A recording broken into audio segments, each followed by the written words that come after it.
Hello, everyone. Welcome back to the Abundance Formula podcast.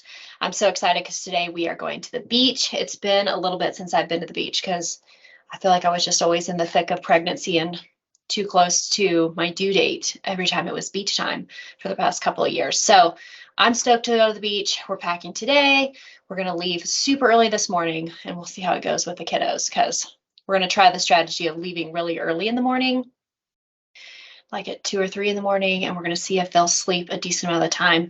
We're going to St. Petersburg, Florida, which is about 10 hours away. So it's going to be interesting. But so today's quick motivational episode, the topic is spurred by me just kind of remembering some of my favorite times in grad school were when I got to be involved with the Challenged Athletes Foundation out there in La Jolla, near San Diego.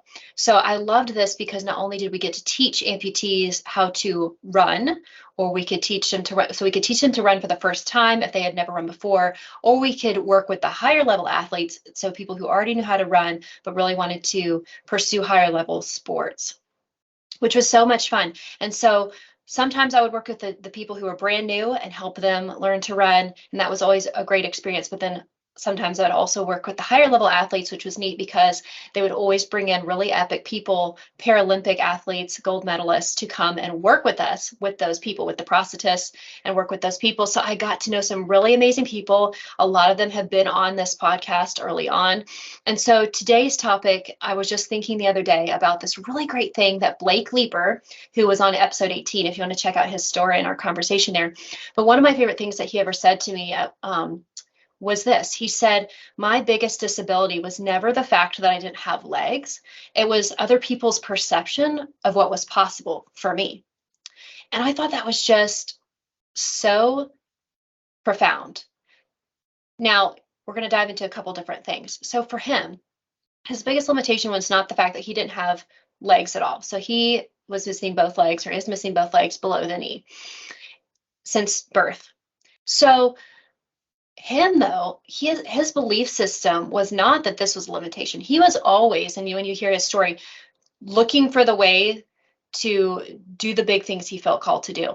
So I love that he said, like, his biggest disability was never the fact he didn't have legs. It was the outsider's perspective of what was possible for him, and people trying to project on him what they thought he could do.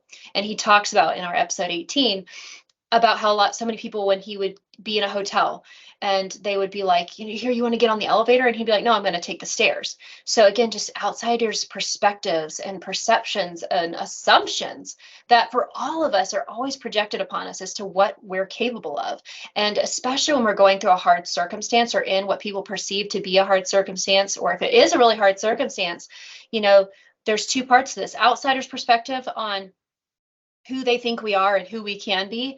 And then there's our belief system and who we think we are and what we think we're capable of. And so for Blake, he was fortunate that his belief system was always his own. He was never one to be steered in the wrong direction by what other people thought he should be doing or capable of.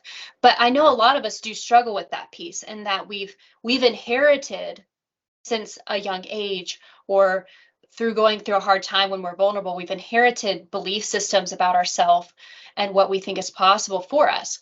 So it's an important thing just to wake up to that, okay, my current circumstance or past circumstances, they do shape us, but we do get to choose our belief system about what that shapes us into. So today I wanted to give you a couple different exercises that you could tactfully do to work on this for yourself.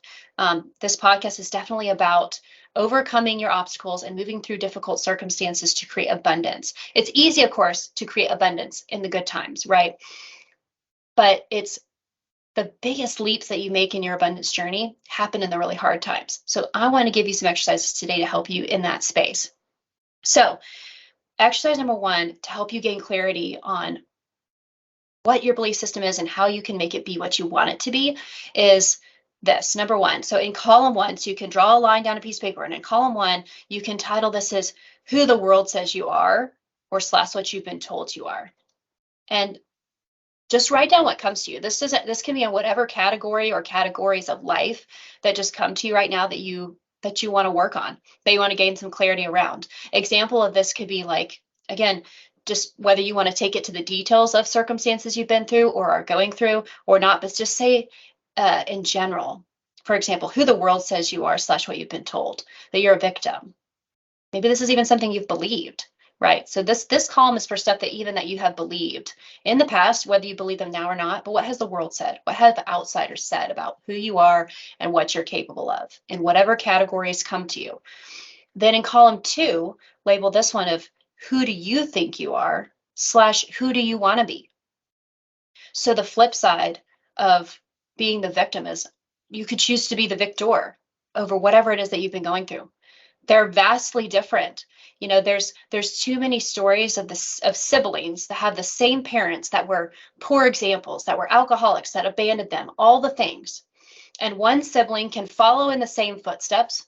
And their reason when they're asked is, well, because I had alcoholic parents, because I had drug addicted parents, because I had parents that got divorced, because I had parents that were not present, because I wasn't given the right example. But then the other sibling produced the completely opposite life. Why? Because they had alcoholic parents, because they had drug addicted parents, because their parents didn't stay together, because their parents did abandon them, because they didn't have an example of what a loving family was like. So they decided, because they lived that experience and hated how that felt, wanted to create the opposite. They wanted to create a safe, loving family. They wanted to turn away from things that could even potentially steer them off course because they knew what that felt like and they were going to create the opposite. So again, column 1, column 2, compare the two. Who do you want to be is the most important. And what this will reveal to you is place, okay, in this column 2 is who do you think you are? There may be some healing or some work needed in that space. Like, who do you think you are? Well, I find myself wanting to believe what's in column 1, but who do I want to be?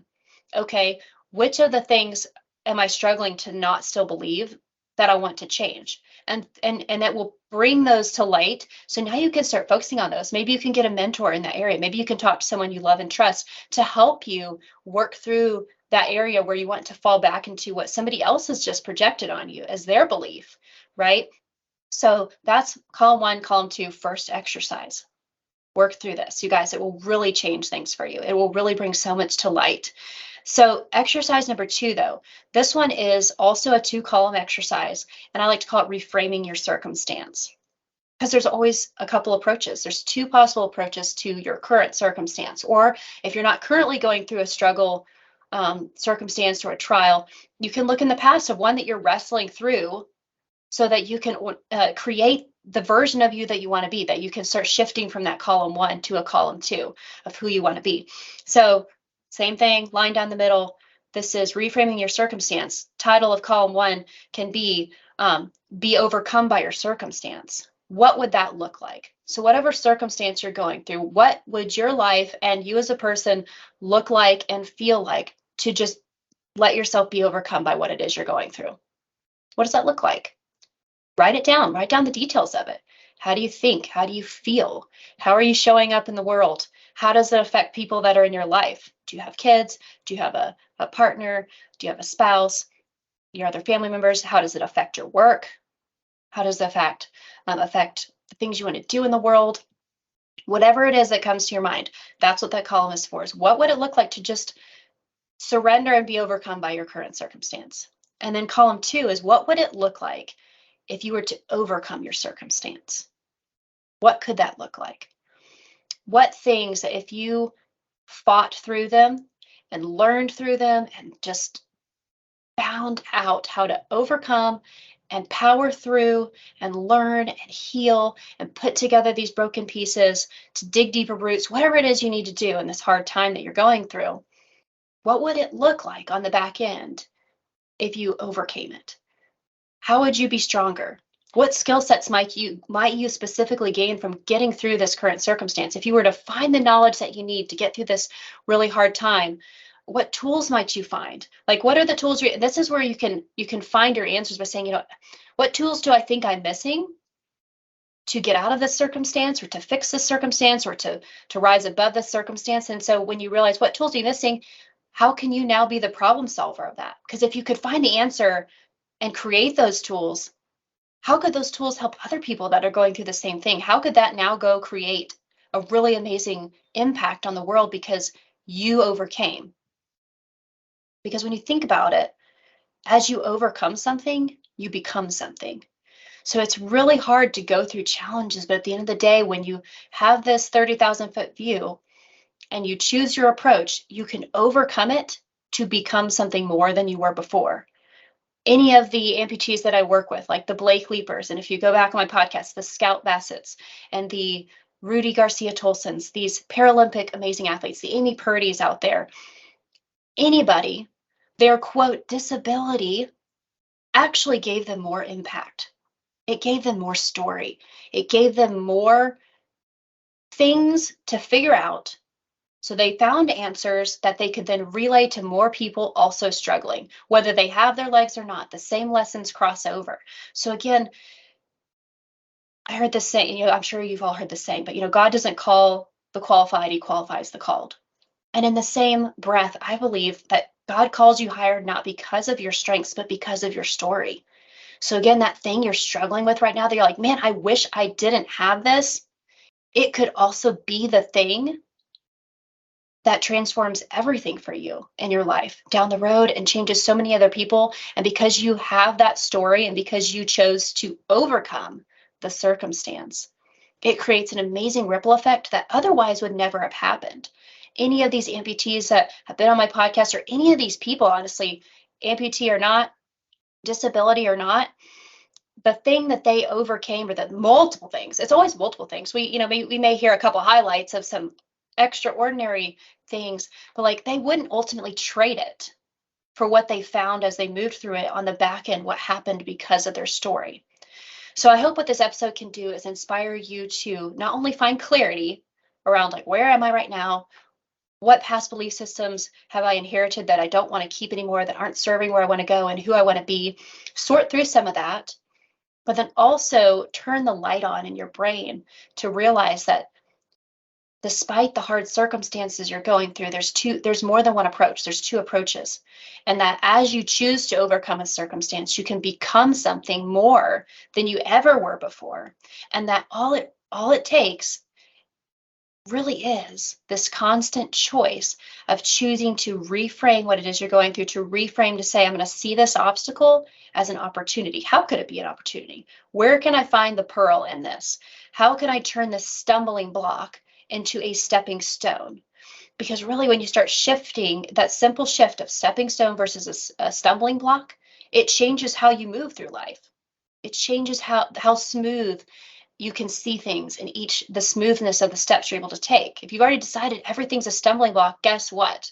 You're going to be tripping through your life. But if you've decided how to be looking for the ways to take a smoother step, and that all these are just multiple steps to get to the next step that's going to get you out of the valley, the journey is going to look a lot different.